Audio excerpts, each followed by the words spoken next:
Welcome to seven to seven. We are Christ-centered.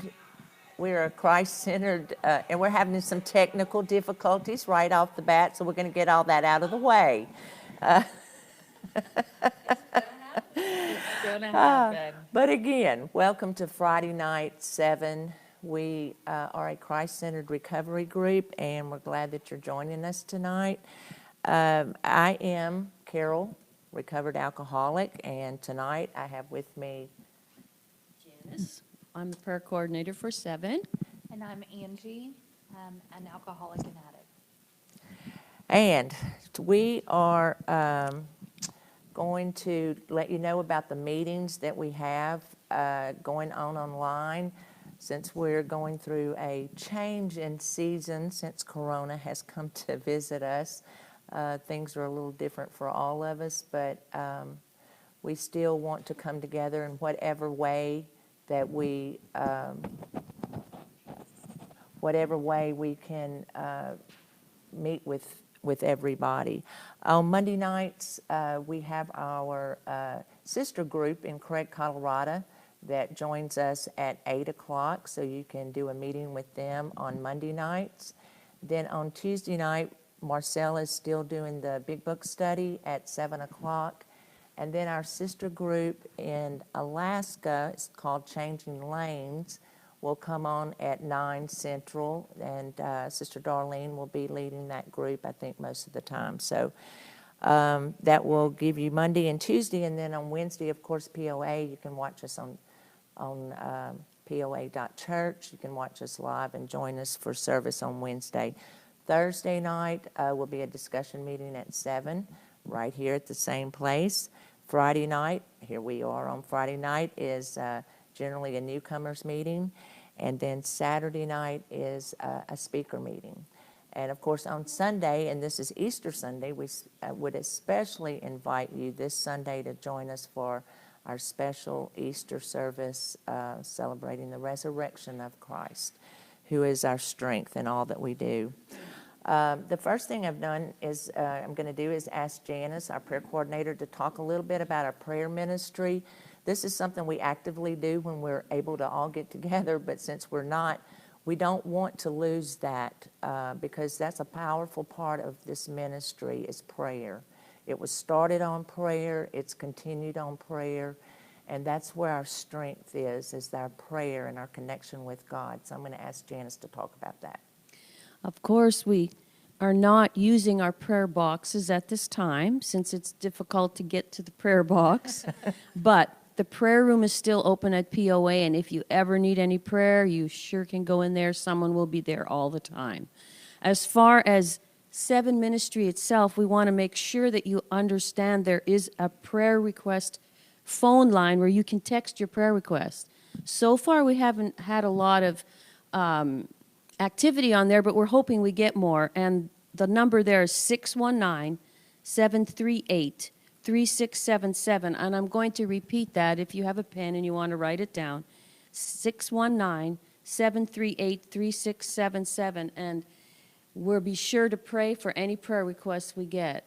And more than likely, what I would do is take them to the prayer room at POA. So you would get prayer, and of course we'll pray over them. And Janice, anybody that maybe doesn't remember that number, or when a need comes up and that number doesn't come to mind, if they post that prayer request on 7, or maybe private message you on the 7. They can do that, or like Brad says, it's listed in the resource area with the 7 Ministry. Okay. So there's a resource area where you can go for help with anything.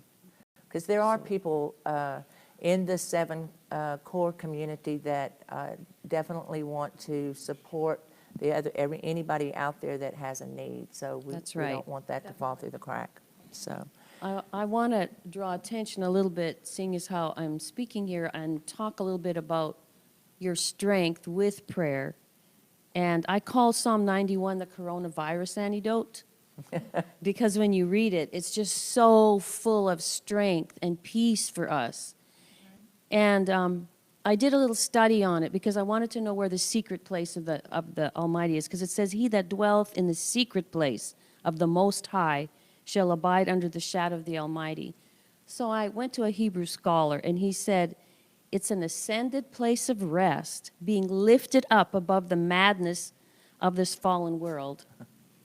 And then he goes on to say that Most High also is a prophetic word which ties in the death and resurrection of Christ. So, in other words, if we believe in the death and resurrection of Christ, we can hide under that, like hiding under his blood of the Lamb that happened this weekend on Easter. We're Yes. celebrating. And that's a special promise. So, in other words, get right up against God and pray in faith. And God's going to do it, and he's going to protect you and take care of you because that's who he is. He loves you, and he cares about you. Yes. And one of the verses I want to also, in Psalm 91, "Thou shalt not be afraid for the terror by night, nor for the arrow that flieth by day, nor for the pestilence that walketh in darkness, nor for the destruction that wasteth at noonday." Terror of night is all those things that are kind of hidden and you can't see. You know, and you're kind of like, oh my God, what was that noise? All that is God is saying, you may not know anything that's coming against you, but I do. And he said, I got you covered day and night, all the time. Right. And I want to leave you with that special promise and turn it back to Carol for what she wants to talk about today. Thank you, Janice. While we're talking about trying to stay connected in this strange time that we find ourselves in, I want to encourage everybody out there in our 7 community as well as in the recovery community, or just in general, to remember that there are a lot of people that do not have a way to connect, and they're isolated and they're alone with their worries, with their anxieties, with things that are troubling them. So, you know, if each one of us can take, even if it's 2 people per day, and just make a list for the week, you know, and say this day I'm going to contact these 2 people just to check on them, to reach out to them, because like I said, there are a lot of people out there that don't have access to what we have access to, and this is a very strange time we're in, and we want to remember that it's not about us. You know, it's not about just what's going on in our world, but you know, God has charged us with the mission of reaching out to other people, and we never need, you know, we always need to remember that not to be absorbed just in what's going on in our little world in this crazy time we're living in right now. I'm going to add to that, Carol, too, and put a little plug for the Monday night women's Bible study group Yes. that I run. And I've told them this, but I want to remind them, look, just because you're not at my home doesn't mean you can't text me, doesn't mean you can't send me a message, doesn't mean that I'm not going to send you a message. I'm trying to do that for all of you. But I love you and care about you, and you have that access along with the prayer line, along with your sponsor. You can still call your sponsor. That's a big deal. That's right. Okay? We hope you're calling Calling the sponsor. Please call your sponsor. Yes. And I just want to say, we want to help. We're here to bless you and encourage you and lift you up. Right. Well, and I think we've gotten all of the business out of the way. And like I said, traditionally Friday night is a newcomers meeting, and we are going to start at the very beginning tonight with steps 1 and 2. And I'm just going to say a quick prayer as we begin this, because we truly want this to be effective for people out there that don't have a place to turn and feel isolated in their situations. We want them to feel like that they have a place to turn to. So I'm just going to ask God right now to use each one of us sitting here. We all walked a different walk. We've all had a different journey. Yes. But you have been the answer in every area of that journey for Yes, us. Lord. Yes, God. Help us be Thank able you, to God. transmit Thank that you, to the God. people out there that are still Thank you, Jesus, so wondering where to much. turn, We wondering where worship there's and hope, praise you, God. wondering which direction to You're go a to, great where to God. reach out for hope. Thank you, Lord. We're asking you, God, to Thank you, touch those Jesus. people, to open their ears and let them hear, God, that our Thank you, God. message, that our experience, God, can touch someone out Thank you, there. Lord. Thank you, God. Jesus. Thank you, Jesus. You're great, God. You're You awesome. know, like I said, traditionally this is a newcomers meeting, so we thought we would start off from the very beginning. And I don't know why you tuned in tonight. I don't know if it's because you're a regular member. I don't know if it's someone maybe that occasionally has visited our ministry and just found out that we were doing meetings online and thought you might just click in to check us out. But we're glad you're here. But if you're hurting and if you're looking for a direction, if you're looking for an answer for those fears, maybe those consequences that you're facing in your life because of your addiction, maybe it's your anxiety in life. You know, 7 is not just about chemical abuse or chemical addiction. It's also about hurts, habits, and hang-ups. This is a stressful time in our society. All of us have additional anxiety that we don't normally have. This process that we call the 12-step process works for all of those things. It's not just an answer for those of us who are chemically addicted, whether that's pills, alcohol, whatever your drug of choice is. So I thought I would start off by reading in chapter 5 at the very beginning about how it works. It says, "Rarely have we seen a person fail who has thoroughly followed our path. Those who do not recover are people who cannot or will not completely give themselves to this simple program. Usually men and women who are constitutionally incapable of being honest with themselves. There are such unfortunates. They are not at fault. They seem to have been born that way.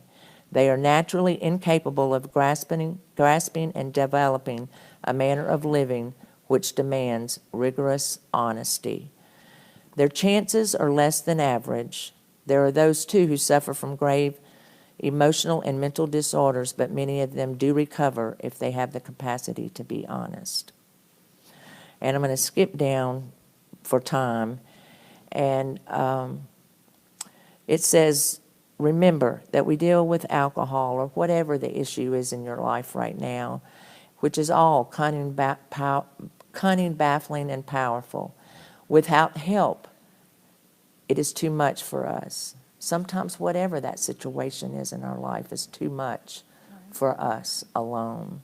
But there is one who has all power. That one is God. May you find him now. And it says, half measures availed us nothing. We stood at the turning point. We asked his protection and care with complete abandon.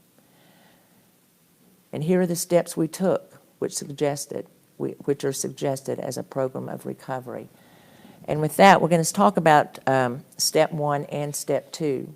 In step 1, which is we admitted we were powerless over alcohol or whatever our problem is, and our lives had become unmanageable. Step 1 is identifying our problem.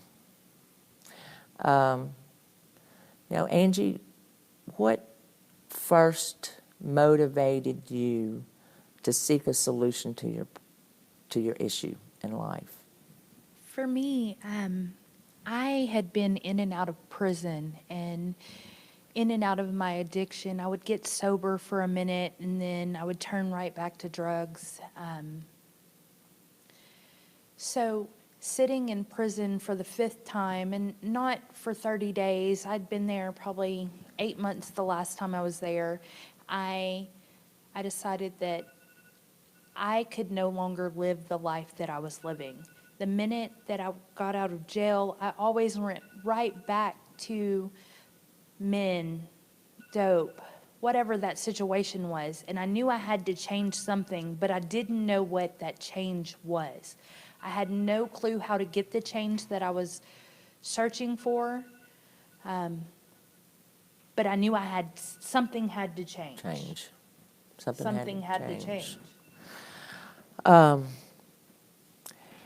You know, step one is about acknowledging.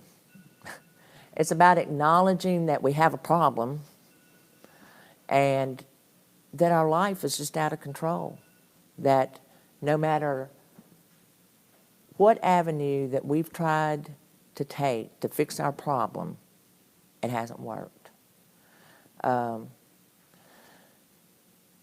know, and that is even true after the substance. In fact, it gets worse. I don't know Way about worse. anybody else, but for me, it got worse as far as that feeling of the first impulse that I, you know, that I had when the drink, because in the beginning when it's the alcohol or it's the pills or whatever you're smoking or whatever, once those chemicals are removed, you think, because all along you think that's what's causing your problems, or I mean I did. I mean I felt like, you know, if I could just not drink, that my life would run a lot smoother and that I could continue on being in charge. Right.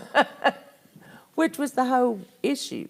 But I didn't realize that when I was caught up in it. You know, for me, it was, I thought that the chemical, the alcohol, for me, it was alcohol. I thought that was what's causing all my problems. So if that can just go away, then I can rock on with life and I can, you know, keep doing my thing and maneuvering and taking care of my life and fixing all my little problems and everybody else's problems. And but that wasn't the case. That's where the unmanageability came in my life. So I think that's true for a lot of us, even without the chemicals. Janice? Yeah, because the family or somebody who is codependent, which can happen in, you know, in anybody, but codependency can get you in a real mess.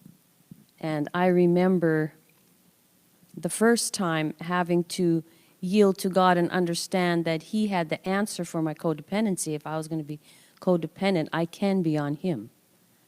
And He understands that. But the second time when I went through a lot of pain, I got to the place where I thought I had to fix everything. I had to fix my world. You know, it was my responsibility.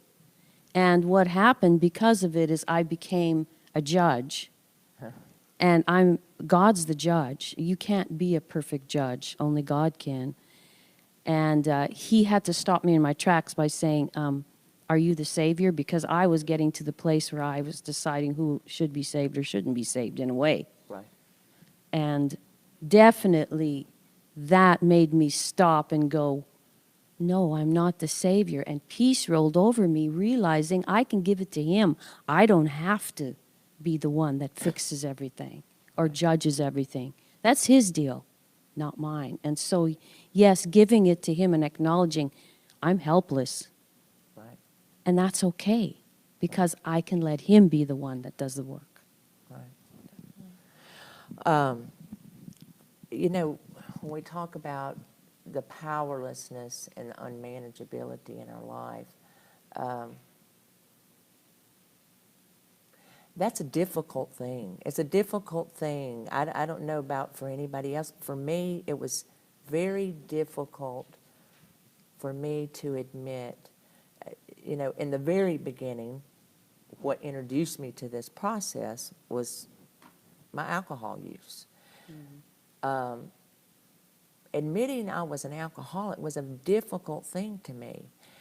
And part of, for me, the biggest thing was the fact that I did not want to admit that there were people out there that could do something that I couldn't do. So it all boiled down to control for me. You know, and I struggled with that for many years after I was introduced to this. You know, and I think that, of course, later in the process, you start talking about reservations. But I think those reservations, if you do not put them to rest in this very first step, no matter if you continue walking through this process, somewhere down the road, it's going to rear its ugly head Right. because you have not totally come to terms with the fact that you do not have any power. That little reservation that niggles in the back of your mind that at some point I can get a handle on this, whatever that issue is in my life, that I will be able to handle. And it's about that I thing. That was the issue for me, Angie. For me, I had given up. I had given up all control. I had already lost my kids in my addiction. I had lost my family in my addiction. I had completely given up all control. I accepting the fact that I was an addict. I knew that a long time ago. Like choosing the life that I chose, I'd gotten so comfortable in that, just complete comfort in being powerless. I knew that someone was going to wake me up for breakfast in the morning because it was a repeat pattern for me. I was going to prison. That was the pattern. Someone was going to wake me up. They were going to tell me when I could eat, when I could shower, when I could do whatever I could do that day. I had gotten so comfortable in it. Someone was going to tell me when I could talk to my children. Someone was going to pick up the phone, my parents. I'd gotten so comfortable in that I had no choice but to give up. I just didn't know what the next step was, how to get to God, basically. Yeah. I was just completely broken, but okay with broken. And that's where sitting in prison, it was like I woke up one day. I just woke up and I knew I had to have something different. And that's when God moved in for step 2 for me. God made a way for me to see that I couldn't be in control. And of course, y'all have heard the story of me being selfish over the towel.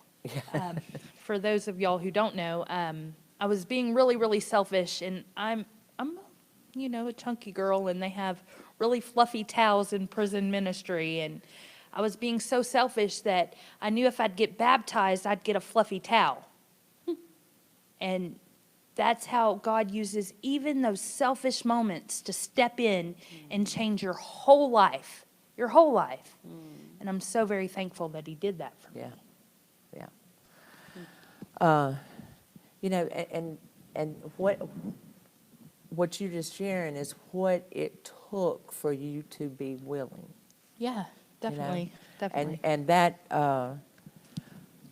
doesn't come easy.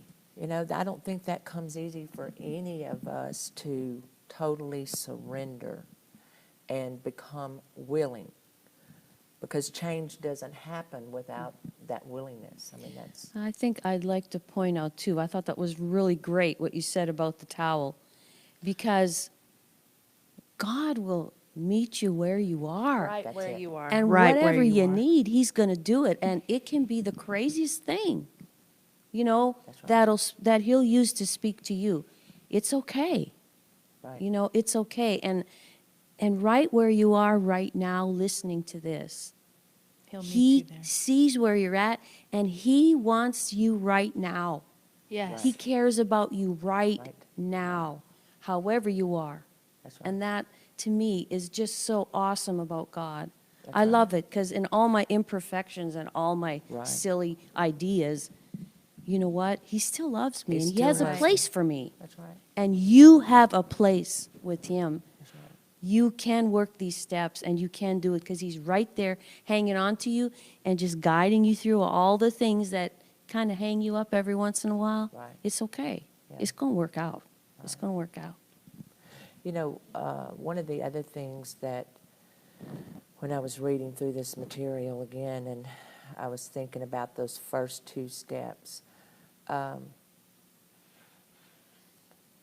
don't know about you, Angie, but for me, I can't tell you how many times I began this journey because I was motivated by someone else. Of course, of You course. know, but through all of that, you know, ultimately at where I am now, I had to come to the point no one else could make me entirely willing. No one. No one. I No can one. remember, I'd get sober for 3 months because I wanted to see my kids. I wanted to be a Okay. part of my dad to talk to me. I wanted a house. I didn't want to live on the streets anymore. I can remember all those little details of why I would get sober. It did not happen. By God's grace, I have 2 years. It's the longest I've ever been sober, ever. But it did not happen. I met the innermost part of me and stopped getting sober for all those other reasons when I could say, God, I need help. I don't know what's wrong. I don't know how to fix it. My way will not work because I've tried it hundreds of times. I've tried. You have to do this, God, Right. because I cannot. I can't fix it. I've tried. I can't do it. You know, I was thinking about, I was thinking about back over my journey and the many times that I tried to get sober, and I would get sober, and I would have extended periods of sobriety. And I was reading in the book, and was talking about in there, when it was talking about no other human being can bring us to the point where we're willing to surrender. Yeah. And it had a section in there that it said, was talking about Bill talks about this realization of total defeat in the big book when he says, quicksand stretched around me in all directions. I had met my match. Alcohol was my master. It'd been his master for a long time, but he didn't realize it. He hadn't been able to see it. And there's another place in there that it talks about Bill W., who was one of the, or it was Dr. Bob. Dr. Bob had been in the Oxford group for about 2 years, had had a spiritual experience. So he had part of it, but he didn't have, he had a spiritual experience. He had a plan of action that he had attempted to work, but he couldn't stay sober. Good. That reminded me so much of myself because I grew up having had an experience with God. I knew what it was to feel the power of God. I knew what it was to speak in tongues, to be filled with the Spirit. I knew that. I knew that the power, if I was ever going to be sober and live my life different, was going to come from Him. I never doubted that. That was my experience. Not everybody had that experience. What I struggled with was that I couldn't stay connected with it. And that was because I had never totally surrendered my will to Him. I'd never bought into that relationship, not based on other people's expectations. Like you were saying a while ago, Janice, God meets you wherever you are. Right. That's it. Wherever you are, whatever you look like, whatever you're involved in, whoever you're living with, married to, running with, God will meet you right there. For me, my experience, because I had grown up in the church, it was those internal expectations and what I perceived other people expected of me to be worthy of God accepting me. And that's humanity. That's not God. And what you're saying too, that's humanity. Yeah. That's not just someone that has an alcohol problem or a drug problem. Right. That's all of us. Right. If we don't allow a relationship, That's right. if we don't work on our own personal relationship and we let everything else dictate our lives to us, we're going to fall even if we're in the best environment. Right. We have to have a personal relationship. And you know, this coronavirus is making us develop our personal relationship. Relationship. We can't depend on, going to church and rubbing shoulders with all these other people that are working hard on their relationship, and so their spirituality rubs off on us, and we think, oh, we're okay. Right. Right now, we have to work on our own personal relationship and get tight with God. Right. Crawl in that secret place. Place But what do you say to the person who has no concept of of God? None whatsoever, who is an addict or alcoholic or whatever their problem may be, when they're sitting there and they're struggling and they know something has to change, but they don't have the relationship with God. What do you tell that person? Well, that person that's listening to this, hopefully, that's what their out is. Recovery, helping somebody, finding somewhere like online or the prayer line, whatever, for prayer. And let's start. Let's start somewhere. Right. And there's something's going to happen because God's there. You know, and what like what I was just saying, everybody's, and some people actually have, which is hard for me to relate to because that hasn't been my journey. I never doubted the power of God and that there was a God, but I know that, and I have worked with and met many people that have no basis to even believe or have seen God work in anybody's life. That's where you, Angie, sharing your experience with that person. And everybody has to start with whatever it is that they have. Right. And the key there is willingness. In step 2, which we're supposed to be talking about step 1 and step 2, and we've kind of jumped all around on both of those, but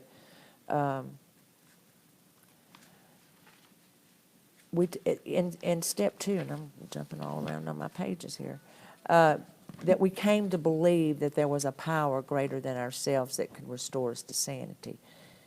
And I think what you were saying is, how can you relate that to somebody? How can you relate that there's a power greater than themselves that can help them out of whatever their dilemma is, Definitely. if they don't have any concept of that? Or they're so angry at this concept that they do have, Right. that they've been hurt by it. Working, it's a process. That's right. It doesn't start step 1 and then step 2 and then you're fixed. There's No. a whole process to this. That's right. And it's like building blocks. You build, and in that you're going to build a relationship with God. Right. But it doesn't happen that I'm an addict and then I'm fixed. No. It's definitely a process. And for me, I was so angry. I knew who God was, but my concept of God isn't the same concept I have today.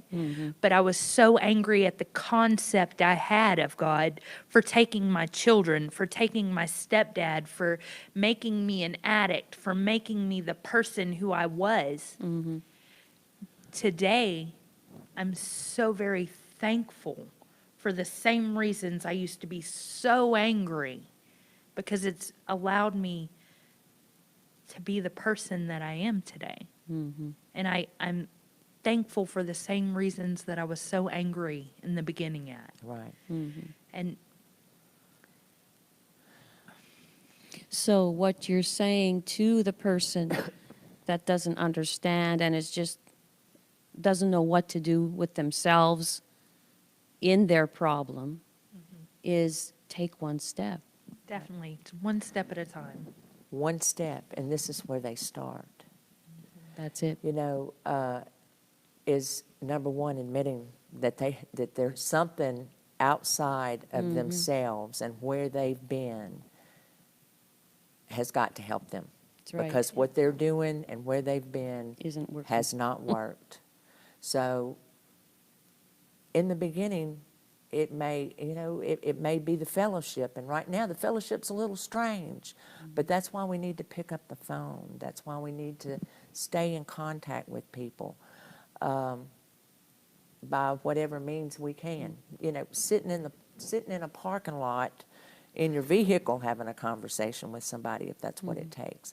Because in the beginning, that may be the power greater than themselves. Definitely. That may be the power greater than themselves. But as we are willing to admit that it's not us and that it's got to be something other than us, outside of us, when we start there, and if we honestly apply this to our life, what we're going to find somewhere, because I wrote this down about spiritual experience, what it talks about in the book. It says the power of God is inside of all of us. But we've blocked him. We've blocked him with all of those things, whatever they are. Trying to fix our kids or fix our family or what we're using or trying to get that job or whatever it is that we've blocked and filled all of that hole up inside. Whatever that is, we fill up that with, that's what's blocked us from the power, which is God, which was there all along. We just had too much stuff down on top of him.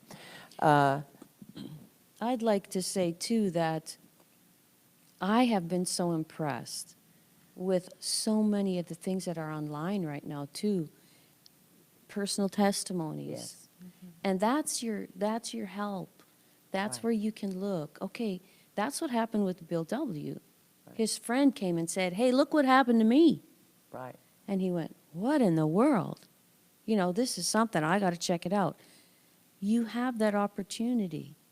And that's what I got sidetracked a while ago, but that when I was talking about that, you know, when in that 2-year period when he couldn't stay sober, it wasn't until his friend came with the first part, That's right. which is that he had to surrender. It wasn't that he hadn't had an experience with God. He'd had a spiritual experience with God, and he had a program of action, but he had never totally surrendered to that. So it takes, you know, that is our foundation. You know, we have that the very beginning. That's critically important. Those pieces of the component before we even get to the part when we are ready to turn our will and our life over to God. But it was we were talking about the power of God being inside of us, and when we work these steps, they talk about in the book that this program of action will be the access to that power. The big book tells us on page 569 that there is a deep and effective spiritual experience that will come as a result of these steps, and that it's sufficient to overcome the need to use alcohol and or other drugs. There are 2 types that it talks about. A spiritual experience, which happens suddenly, like they talk about in the beginning of the book. And then there's a spiritual awakening that happens gradually. And I think for most people on the journey of recovery from alcohol and drugs, that is what happens with people. And it comes from that willingness and that surrender and being willing to do whatever it is given to us in this program. And somewhere down the road, when you've been willing to apply this, you're going to wake up and say, wow, you know, this has happened in my life. And it's like things happen in your life that you really didn't work to make happen. And that's when you realize that that there is a God, and that God is working in your life. And I think that's where that spiritual awakening that they talk about, that's when they truly become, they transform from being just willing to believe that there possibly is a God to knowing that there is a God. You know, believing in something is an expectation. I'm willing to maybe expect that maybe that might happen. Maybe. But I don't know it, but maybe I'll try to believe that. But once you've experienced that, then you are on the other side. You know then. Once you've experienced what's happened as a result of being willing to surrender. And I guess I'm still kind of with your little question there. What if you're at the very bottom? What if you don't know where to go? And I remember being in such physical and mental and emotional pain that I really couldn't feel a whole lot. Right. And being frustrated with, why don't I have some kind of a spiritual awakening at this time? Why don't I have something special happen to me at this time when I'm hurting so bad? And I remember my sister telling me, you couldn't feel anything if you tried Right. because you're hurting too hard. And so you have to reach out and let other people validate you and say you are worth it and there is an answer. And that's why it's so important for anyone that's feeling pain and hurt that they at least reach out online, by the phone, someone that cares, someone, and God always does. Call out to Him and let Him start your process. And I think if that's where you are, I just want to say we're all praying for you and we care for you. Yes. And we're here for you. Yes. Touch in with us because we And love you. on that note, I was going to mention it at the end of the meeting, but they are on the 7-page posting that list of phone numbers with people that are willing to answer the phone, and they've been where you are. So, you know, don't hesitate to use those numbers at all.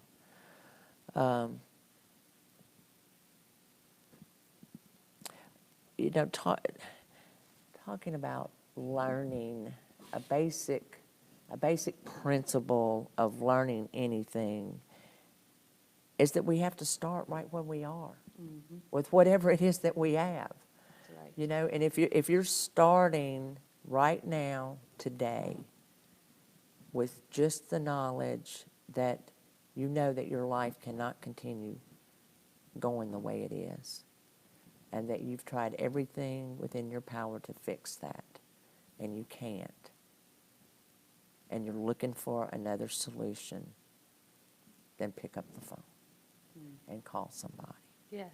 You know, pick up the phone and say, you know, we can't walk in a meeting room now, but sometimes it would be even easier just to pick up a phone. I mean, I remember the first time I walked into a meeting, wasn't exactly what I wanted to be doing. And, you know, if you pick up that phone, you're not having to walk in face to face, but it's a beginning. It's a beginning. It's a beginning, and we have to start just where we are, just where we are. So, And that is important. Yeah. Right where you are. right, And God is there for you. yes, He's there for you. Yes. And we're here for you. yes. Right where you are. And I'm going to go back and talk a little bit about what we were just talking about a while ago, because sometimes what you were saying, Angie, people that, you know, maybe didn't have the same experience I had or that you had, that are either angry at God, or it's difficult when they talk about God. And of course, And this ministry, we're a Christ-based Yes. recovery ministry. So we talk about God being the power. Yeah. That ultimately is, that is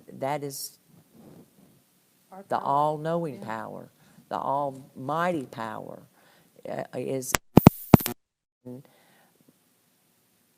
But everybody does have a different concept of God, you know. And as we begin to work on removing what has been the obstacle, then we learn a different God through our experiences, you know. And God is a healing God. He heals our hurts, and we begin to see Him through a different light. But that's not something I can convince you of when you are No. where you are. I think that's when I was saying that, I was saying that not everyone, like you said, was raised in this. And there are people out there that, like I said, are angry or not knowing. And I wanted to let them know, you're okay right where you are. Right. It's okay not to know. It's okay. We're talking about step 1 and step 2. It's okay, because God will meet you right where you are. You might not Exactly. understand it, you might not feel it, but it works. We're results of it working. So don't get stuck on who's God or who's, it's admitting that you're powerless and someone else has got to be in control. Something else has got to be in control. So in step 1, don't get caught up on God, and don't get caught up, and I'm speaking to the people that right now. Right. You know, luckily enough for you, you were raised in this, and even me, my fundamental concept of God is Jesus Christ, you know, but there are people out there that have none, and that's who I was wanting to talk to for a second about. Well, you know, in this 12-step process, and we're talking about a power greater than ourselves. And we, like I just said, for us, we talk about that being God. But that's also the fellowship. You know, I have known a lot of people that, for whatever reason, had never had a relationship, didn't have a good relationship. Their concept of depending on God was not a good one. You know, that was not a safe place for them. And that's okay. That's okay. That's why I'm saying that God, like you just said, God will meet you wherever you are. And you just have to know that it's got to be something outside of yourself. And the fellowship can be that power greater than yourself. The fellowship being people that have had the same struggle that you have had. It may not be exactly the same details, but they've struggled with the same issues. We all walk a different journey. We've all had different obstacles in our life, but the struggle is the same. So that is a bond. That's why it's important to pick up that phone and talk to those people. Yes. That's why it's important for every one of us, no matter where we are on our journey, to share our story. Yes. To share our story, because that may be the only thing that that person can hang on to, is that there's hope for them. You know, I was fortunate. I was fortunate to have a heritage and to have had that instilled in me. Doesn't mean that my struggle wasn't real. It doesn't mean that I didn't spend time in prison. Yeah. It doesn't mean that by my own hard-headedness, that even though I knew that God had a purpose for my life, you know, His purpose wasn't for me to go to prison. That was my own hard-headedness. That was my determination to do it my way instead of doing it God's way. And that didn't mean that He didn't still have a purpose for my life. It just meant that I took the long way around and gained a lot of very valuable, hard-earned experience.